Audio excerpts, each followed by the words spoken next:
The feds have decided to drop their lawsuit against Apple after they have decided to not help the authorities into hacking into Saeed Farouk's iPhone to get more information about the contacts that he has and some of the plans he had before the San Bernardino shooting. Now, again, Saeed Farouk was one of the shooters during that tragic San Bernardino terrorist attack. And of course, understandably, authorities wanted access to his iPhone to see if they could find more information about him. However, the people at Apple decided that they would not give them access, partly because they didn't have access themselves, because they felt that it was important to secure the privacy of its users, regardless of what its users have gotten involved in the past. Aided by the unnamed group, FBI technology experts had been at work since, testing the technique to confirm it could open the iPhone without jeopardizing its contents, okay? So essentially what the FBI did is they found a third party, okay, an unnamed source that said, hey, you know what? You don't even need Apple to work with you. We can hack into the phone for you. So the official remained tight-lipped about the method that was used to beat the iPhone security barriers, as well as the identity of the group that delivered it to FBI agents. Any speculation, the effect of the breakthrough on other cases involving locked phones would be premature, and that's according to the statement by the unnamed source. Also, U.S. Attorney Ellen Decker says the following. Aline Decker, I should say. Our decision to conclude the litigation was based solely on the fact that with the recent assistance of a third party, we are now able to unlock that iPhone without compromising any information on the phone. So as you guys know, especially if you have an iPhone, most people will have a security code so people can't just open their phone and look through their content.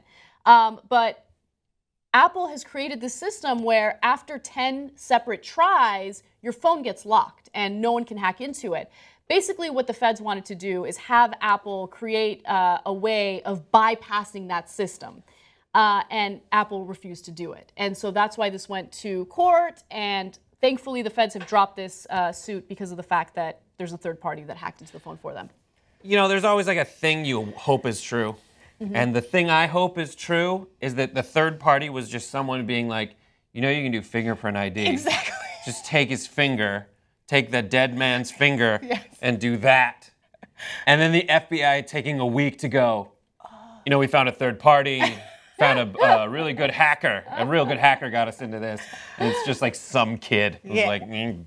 Yeah. I love this third-party idea, and exactly that. I'm like, who is this person? It's like this person that in the past they were like someone the FBI was like trying to chase down, and now they're working for the FBI. You know, it's like this awesome secret person. But thank you, Apple, for protecting me. But I don't assume that my phone is private. You know, like if you're completely innocent and everything's cool in your world, and it's just pictures of like you and your boyfriend or you walking down the beach, then you're not really worried too much about who can get into your phone. It's only people that are doing some dirt, I think, that would really be concerned about that.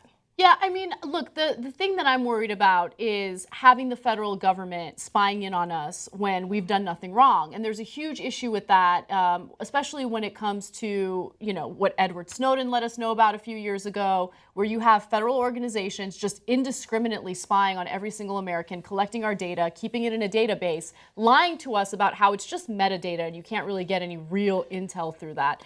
I mean, we can't all be treated like criminals. So I think it's important for these companies, these tech companies, to take appropriate measures to protect our privacy. However, I'm a little torn on incidents like this that involve someone who was clearly a criminal, who clearly should, you know, be investigated.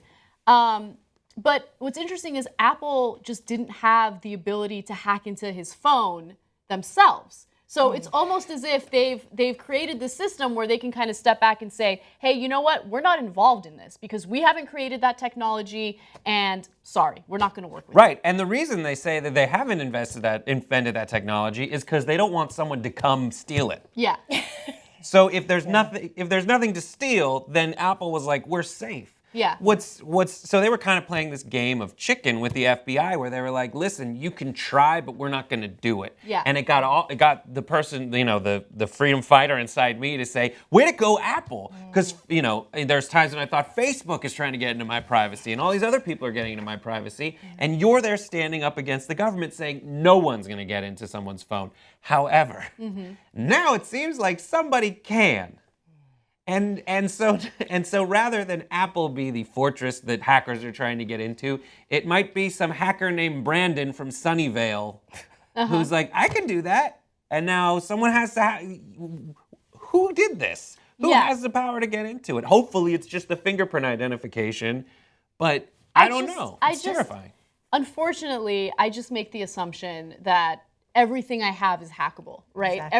Every time I'm watching a porn video, I always think about the person on the other side who's watching me watch the porn video, right? Yeah. And I ask myself, is it okay if the public knows that I watch this porn? Yeah, it is. Like, I'm okay. Like, I'm an open book, so I feel a lot of freedom as a result of that. But we shouldn't live in that kind of world, you know what I mean? Where we have to be careful of our every move because we know everything's hackable.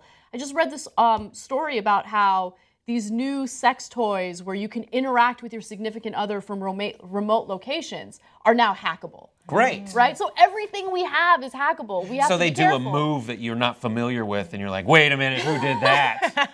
Who did that to How did me? they figure that one out? Right. I kind of like it. Is Yeah. this cheating? I don't know what's going on. Yeah, it is Anyway. the answer. It's cheating because it's so good.